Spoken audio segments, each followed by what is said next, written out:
क्यों मनाया जाता है पितृपक्ष और क्या है इसका महत्व? जैसा कि हम सब जानते हैं कि सनातन धर्म में माता पिता की सेवा करना ही सबसे बड़ी पूजा माना जाता है। इसके लिए धर्म शास्त्रों में पितरों या पूर्वजों के उद्धार के लिए पुत्र का होना अनिवार्य बताया गया है। इसके बारे में गरुड़ पुराण में खुद भगवान विष्णु ने कहा है कि अगर किसी व्यक्ति के साथ पुत्र जन्म की कठिनाई आ रही हो तो उसे षट चंडी यज्ञ करना चाहिए और साथ ही साथ भगवान शिव की पूरी भक्ति के साथ आराधना करनी चाहिए, क्योंकि पुत्र ही पितरों की पुम नाम के नरक से रक्षा करते हैं। कुछ ऐसी मान्यता भी है कि जन्म देने वाले माता पिता और पूर्वज जब मरने के बाद स्वर्ग चले जाते हैं तो उनकी याद में श्राद्ध करना हमारे लिए बहुत ही फायदेमंद होता है। श्राद्ध, जिसका मतलब ये है कि अगर हमने अपने पूर्वजों की आत्मा की शांति के लिए श्रद्धा पूर्वक जो भी अर्पित करें वही श्राद्ध है। धर्म शास्त्रों में श्राद्ध का सबसे अच्छा समय पितृपक्ष का बताया गया है। आज की इस वीडियो में हम पितृपक्ष और उसके दिनों के महत्व को बड़े ही विस्तार से जानेंगे। नमस्कार दोस्तों, मैं हूं अंश और आप देख रहे हैं नारद वाणी। महाभारत के अनुशासन पर्व में भीष्म पितामह युधिष्ठिर को समझाते हुए कहते हैं, श्राद्ध कर्म से धन, यश और पुत्र पाने के रास्ते खुल जाते हैं। साथ ही साथ देवता,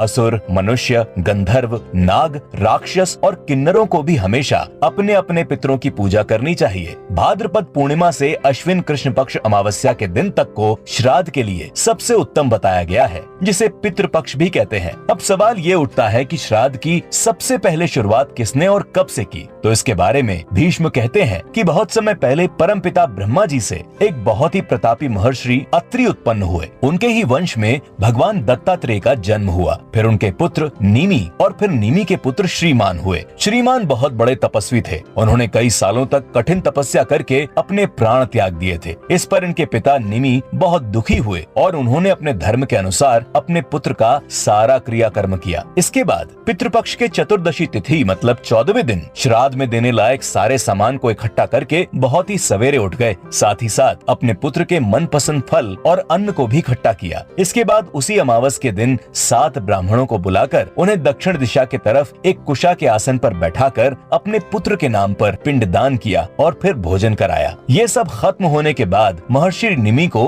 अपने आप में बड़ा पछतावा होने लगा और वो सोचने लगे कि वेदों में श्राद्ध देना पुत्र के लिए लिखा है, लेकिन मैंने बिना किसी से पूछे एक पिता होकर अपने ही पुत्र का श्राद्ध कर दिया। ये तो मैंने बहुत ही गलत किया। कहीं इसका परिणाम कुछ गलत तो नहीं हो जाएगा? ये तो ऐसा हुआ कि जिसे आज तक किसी ने नहीं किया और मैंने कर डाला। ये सब सोचते हुए महर्षि निमि ने अपने तपोबल से अपने पूर्वज महर्षि अत्रि का ध्यान किया और थोड़ी ही देर में अत्रि प्रकट हो गए और उन्होंने निमि के मन में चल रहे इस पछतावे का हल बताते हुए कहा कि बेटा, तुमने ये जो श्राद्ध अपने पुत्र के लिए किया है इससे मत डरो, क्योंकि ये श्राद्ध का नियम खुद ब्रह्मा जी के द्वारा ही बनाया गया है और उन्हीं के बनाए नियम के अनुसार तुमने श्राद्ध किया है। जैसा कि नियम है कि श्राद्ध के लिए जल लाते समय भगवान वरुण को याद करना चाहिए और फिर अग्नि और सोम को याद करना चाहिए।